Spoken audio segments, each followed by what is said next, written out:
Good morning, students. 11th Commerce. Today we are going to discuss formation of joint stock company. जो joint stock company है उसको हम कैसे बनाते हैं।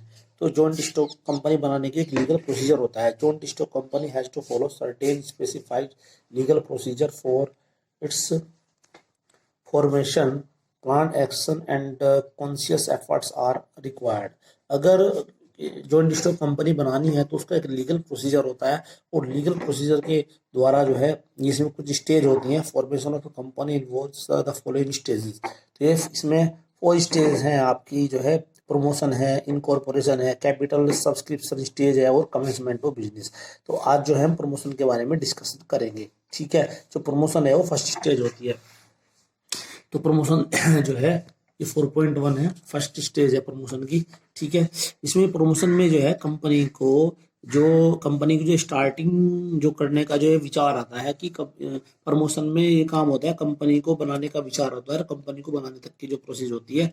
ठीक है, इस प्रोसेस में प्लानिंग ऑर्गेनाइजिंग की जाती है और जो भी कंपनी के लिए रिसोर्सेज की रिक्वायरमेंट होती है बनाने के लिए उन सब की प्लानिंग और ऑर्गेनाइजिंग की जाती है। ठीक है, तो प्रमोशन में जो है जो एक बिजनेस आइडिया है वह आता है और उसकी जो है उससे रिलेटेड उसकी इन्वेस्टिगेशन आती है, जो उसके लिए रिसोर्सेज की रिक्वायरमेंट होती है और रिसोर्सेज का अरेंजमेंट किया जाता है। और ऐसा पर्सन जो कि इन सभी रिसोर्सेज का अरेंजमेंट करता है, जिसके माइंड में कंपनी बनाने का फर्स्ट टाइम विचार आता है, आइडिया आता है। ठीक है, और जो कंपनी को बनाने की जो प्रोसेस को स्टार्ट करता है उसको बोलते हैं प्रमोटर। ठीक है, तो प्रमोटर ही प्रमोशन का काम जो है स्टार्ट करता है। जो कंपनी बनाने की जो फर्स्ट स्टेज है उसका जो वर्क स्टार्ट करता है उसको बोलते हैं हम प्रमोटर। ठीक है, तो प्रमोटर ही जो है कंपनी बनाने की पहल करता है। ठीक है, और जो है प्रमोटर कौन हो सकता है, एक व्यक्ति हो सकता है, लोगों का ग्रुप हो सकता है। ठीक है, कोई संस्था हो सकती है। तो प्रमोटर कोई भी हो सकता है, एक व्यक्ति, लोगों का ग्रुप हो सकता है, कोई संस्था हो सकती है। तो इसमें कौन कौन से स्टेप्स होते हैं, सबसे पहले देखते हैं आइडेंटिफिकेशन ऑफ बिजनेस अपॉर्चुनिटी। सबसे पहले जो है बिजनेस अपॉर्चुनिटीज को पहचानना। तो सबसे पहले जो है एक आइडिया डेवलप करना। ठीक है, कि हमें एक नया बिजनेस डेवलप करना है, या फिर ऐसा भी होता है जो एग्जिस्टिंग बिजनेस है उसको एक्सपेंड करना होता है। ठीक है, तो और जो प्रोप्राइटर है वह जो है यह भी देखता है कि जो आइडिया है उस आइडियाज को एनालिसिस करता है कि ये आइडिया जो है उसके लिए प्रॉफिटेबल रहेगा या नहीं रहेगा। ठीक है, और जो प्रमोटर जो है जो बहुत से जो रिसोर्सेज हैं, रिक्वायर्ड रिसोर्सेज हैं, उनका भी एनालिसिस करता है। मतलब कितनी उसे कैपिटल चाहिए, ठीक है, और कितना उस बिजनेस में रिस्क होगा, इन सब का जो है वो एनालिसिस करता है। फिर है फैसिबिलिटी स्टडीज। ठीक है, अब जो है जब सभी कंसेप्ट पर एनालिसिस का जो उसने जो आइडिया लिया है उस आइडिया से रिलेटेड सभी कंसेप्ट पर वो जो है एनालिसिस करता है और डिटेल इन्वेस्टिगेशन भी करता है। ठीक है, तो वह जो है सबकी इन्वेस्टिगेशन करता है कि कंपनी को बनाने में कॉस्ट कितनी आएगी, प्रॉफिट कितना रहेगा, प्रोडक्शन प्रक्रिया क्या होगी। ठीक है, कैसे मतलब जो है गुड्स को प्रोड्यूस किया जाएगा, है ना, जो प्रोडक्ट है उसकी डिमांड क्या है। तो ये फैसिबिलिटी स्टडीज में ये पॉइंट एक बार मैं रिपीट करता हूँ। कॉस्ट है कि जो है उसकी कॉस्ट क्या रहेगी, ठीक है, प्रॉफिट कितना होगा, प्रोडक्शन प्रोसेस कैसे होगी। ठीक है, और जो प्रोडक्ट की जो डिमांड है वो उसकी प्रोडक्ट की डिमांड क्या होगी। इन सब बातों पर जो है इन्वेस्टिगेशन किया जाता है। और साथ साथ जो है जो बिजनेस के जो एक्सपर्ट हैं, स्पेशलाइजेशन है, एक्सपर्ट व्यक्ति है, उनसे भी जो है कॉन्टेक्ट करता है, उनकी एडवाइस लेता है। जैसे कि चार्टर्ड अकाउंटेंट है, अकाउंट्स इंजीनियर्स हैं। ठीक है, और जो है इन सब से भी वो डिस्कशन करता है। ठीक है, और जो स्पेशलिस्ट की जो रिपोर्ट्स होती हैं वो भी प्रमोटर को जो है डिसीजन लेने में हेल्प करती है। ठीक है, बिजनेस का साइज कैसा होगा, उसकी प्लांट की लोकेशन कैसे होगी, कितनी अमाउंट की कैपिटल, सब पर डिस्कशन किया जाता है।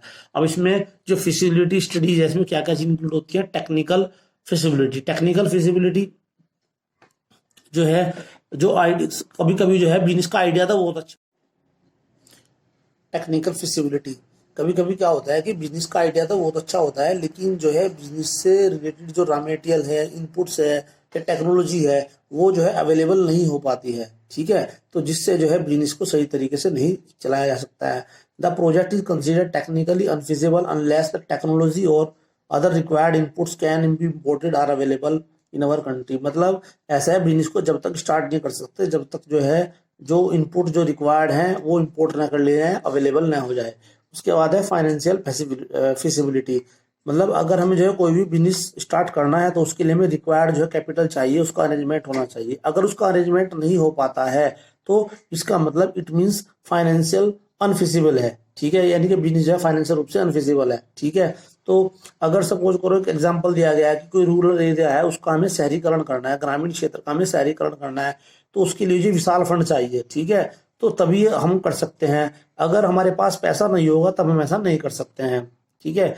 Economic feasibility, sometimes project is abandoned just because it might not very profitable. कभी कभी जो है जो प्रोजेक्ट है जिस पर हमने आइडिया बनाया था उसको छोड़ दिया जाता है। क्यों छोड़ दिया जाता है? कि हमें ऐसा लगता है कि वो बिजनेस जो है प्रॉफिटेबल नहीं है। तो generally businessman prefer to carry on with the idea which are profitable.